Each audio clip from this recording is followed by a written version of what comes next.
Welcome back, everyone. We're gonna do something a little different today.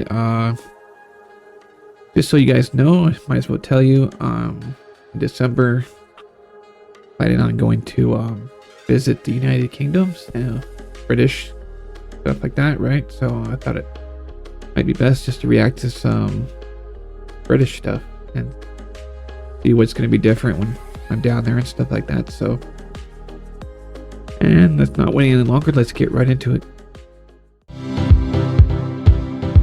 Welcome to Watch Mojo UK, and today we're counting down our picks for the top 10 greatest British foods or dishes. That looks For this good. list, we'll be looking at some classic staples of UK cooking. Hey, it's Gordon. What's your favourite UK meal and your perfect pudding? Let us know in the comments. Number 10. Toad in the Hole. We love our sausages in the UK, whether as part of a breakfast, That slapped looks on a good. butty, or paired with fluffy potato to create the classic bangers and mash. One traditional sausage dish Fluffy that potato. still survives today is the humble toad in the hole. It's not the most appetizing of names, but otherwise, Makes me what's think not pigs to in a like blanket. about sausages baked in Yorkshire pudding batter? This simple meal is quick to make and especially tasty when paired with onion gravy. Toad in the hole began Onion popping gravy, up oh, in yummy. the 18th century as Love a way onions. for poor families to stretch out meagre meat portions. It wasn't always made with sausage. One early recipe calls for pigeon in the hole, but nowadays it's sausage or nothing. Pigeon, huh? Number 9. Haggis, neeps and tatties. A sheep's stomach What? stuffed with offal, onion and spices might not sound delicious, but it's actually pretty good. Haggis can sometimes They be say found in a stomach? full Scottish breakfast, but is most often eaten as part of the Ew. Burns night supper. Neeps and tatties, turnips and potatoes, are traditionally served alongside the haggis and Oh, no, washed thank down you. with a dram of whiskey. Burns No, night thank you. celebrates the famous Scots poet Robbie Burns, writer of Auld Lang Syne and addressed Not to my a thing. haggis. The latter poem is read over the food at an annual supper, Ugh. after the haggis has been piped in with great ceremony. It's possibly an acquired taste, but it's hearty fare, well Definitely suited to acquired. cold winter nights. Number 8. Steak and kidney pie. They may favour sweet pies across the pond, but in the UK, we're all Kidney. about the savoury. And the meatier the better. So what's with the stomach and now the kidney? Using all different kinds of the animal, huh? Definitely not used to that here. Used to, like, steak and actual, like, cuts of meat, not like cuts of organs, like the stomach or the kidney or what's gonna be next to heart. Ew, the reason it just bugs me. I cannot eat that kind of stuff. I guess it's the texture and just the thought of what it would be eating. It's kind of hard to explain, but it's pretty much the brunt of it. Apple pie and custard is worth a mention too, but honestly, we're more likely to cook up a crumble. Whether you're opting for chicken and mushroom or steak and ale, serve your pie with mash or with chips and don't stint on the gravy. A pork pie eaten as a snack is one of life's great pleasures, but steak and kidney is the real classic. The combination of that rich, meaty filling, thick gravy and golden brown pie crust is utterly mouth-watering, especially if the pie is homemade. Number 7. Trifle. Originating in England, the Interesting. trifle has had some success as a children's party favourite, but really, it's adults who love this indulgent Looks like a dessert. confection of jelly, fruit and cream. That might Yep. have something to do with the amount of booze it's acceptable to pour into these things. Although the recipe can vary greatly, versions of this layered pudding began making cookery book appearances back in the 16th century. The trifle's glory days may be behind it, but as it's easily rustled up and always looks impressive, we Looks doubt it good. will I've- disappear anytime soon. In fact, in I've 2022, seen a stuff new that was variation kind on of the similar. dessert, including lemon Swiss roll, white chocolate, and amaretti biscuits, was chosen as the official platinum pudding to commemorate the Queen's Jubilee. Number 6. Shepherd's pie and cottage pie. Oh yes, When it comes to yes, the nation's favourite pies, yes. some of our more Oh my god, I absolutely love shepherd's pie. Oh my word, one of my favorites. The was it the I remember the name of the place.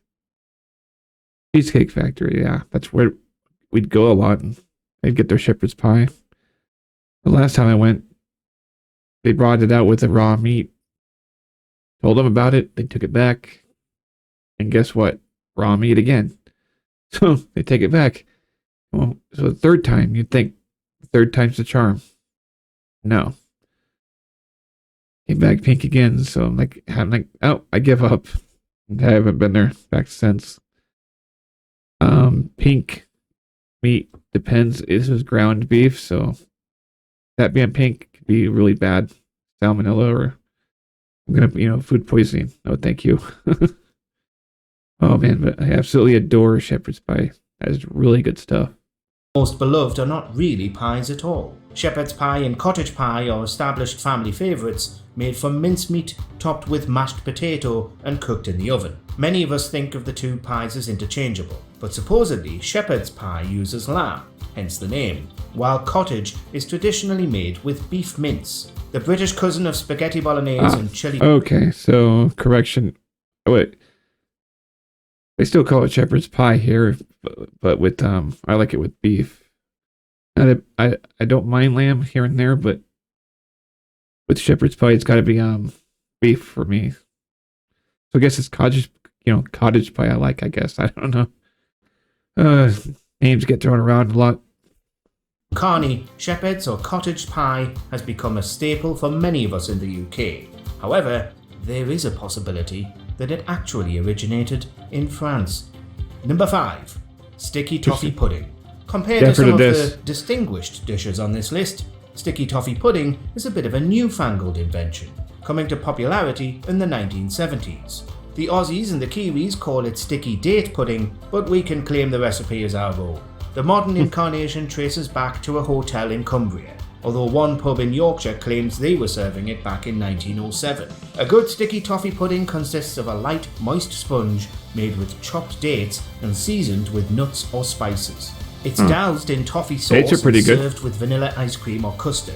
There's no British delicacy that feels more indulgent, but if you want a quick fix, you can even make it in the microwave. Number 4. Chicken tikka masala. It's really good. Considered by some as our national dish, yes really, this mild chicken curry is Britain's favourite Indian meal, but it's not really Indian at all. Inspired by butter chicken, it's believed to have been invented back in the 60s by the British South Asian community. Was it the Bangladeshi migrant chefs, the British Pakistanis from Glasgow, or the Indian cook from London with the can of Campbell's soup? Whichever apocryphal tale is the true version, we can safely say that chicken tikka masala was designed to be marketed to Brits. Not too spicy and swimming in gravy, the tomato and chicken based dish is more than a tasty takeaway classic, it's multiculturalism in action. Number 3, curry. A full English. Breakfast is the most important meal of the day, that looks good. There's nothing more satisfying than when you get the chance to do it proper. No croissants, that looks so good, making me hungry, man. Brits traditionally break their fast with a fry-up. Your full English should typically include sausages, bacon and eggs, mushrooms, fried bread, fried or grilled tomatoes, black pudding, and maybe a hash brown or two. The Scottish add haggis, white pudding, oat cakes, or tatty scones. The Welsh occasionally include cockles and lava bread, and an Ulster fry might be served with soda bread or potato cakes. Whatever part of the UK you hail from, it's widely understood that a fry-up is the food of the gods. I've had those kind of beans, but not for breakfast. And a great British institution. Number 2, a Sunday roast. Talking of British institutions, let's take a minute to celebrate the traditional Sunday roast. Many households still sit down to a roast dinner on a Sunday afternoon, and pubs do a roaring trade in carveries for Sunday lunch. The Great British Roast is basically a less fancy version of your classic Christmas dinner. Roasted meat, Yorkshire puddings, roast potatoes and veg are your basic components. Yorkshire pudding, never had that. Recommended, and of course, whatever sauce goes best with your meat of choice. Whether you're tugging into chicken, lamb, or a bit of roast beef, the plates are piled high and soon scraped clean. Before we begin, we publish new content every day, so be sure to subscribe to our channel and ring the bell to get notified about our latest videos. Number 1. Fish and chips. We've covered breakfast and Sunday dinner, that's a staple. But what about those evenings when you just can't be bothered I to love cook? fish and chips. What about days out by the seaside, or Friday nights in front of the telly? Oh my word, that looks good. A trip to the chippy. Our beloved fish and chip shops have been here since the 1860s, and they're everywhere you look. Battered fish deep fried in oil, hot chips served with gravy, curry sauce, or lashings of salt and vinegar. What could be more comforting? Traditionally, fish and chips were eaten on a Friday, partly due to the Catholic custom of eschewing meat on that day, but there is no bad time to indulge in this iconic combination. So when I hear the whole word, Friday and, fish and chips, it's usually a special on Friday. And because, it's deep fried, I thought it meant they did it on Friday because they deep fry. So Friday, get it Friday. Maybe that wasn't it, apparently. Just happened to be a coincidence. That is interesting. Okay, then. I got some food I'm going to have to try when I get out to the United Kingdom. Yorkshire pudding. That's going to be one. I have never had that before. What else? Those sausages and forget the name of it now. It was the sausages in the breading, the very first one. I forget what they called it now, but I gotta try that. Fish and chips I've had before, but we got to try it there. Obviously, it'll be different than in America, so that'll be different. Gotta try that. And man, that the dip for the fish and chips right there. Not the cocktail sauce, but the I can't remember the name of it now. Oh, tartar sauce. Looks awesome. Looks delectable. Oh my word. Roast, yeah, that's cool. I love roast. Well, at least pot roast. But I guess it's like somewhat similar in a way, obviously, but cooked differently. Man, making me hungry, man. Making me hungry. Oh yeah, I see there is some differences between here in America and in the United Kingdom, but it's pretty cool. Pretty cool. Can't wait to try it out. All right. Anyways, thanks for watching, guys. And until my next video, y'all take care. Okay. Peace.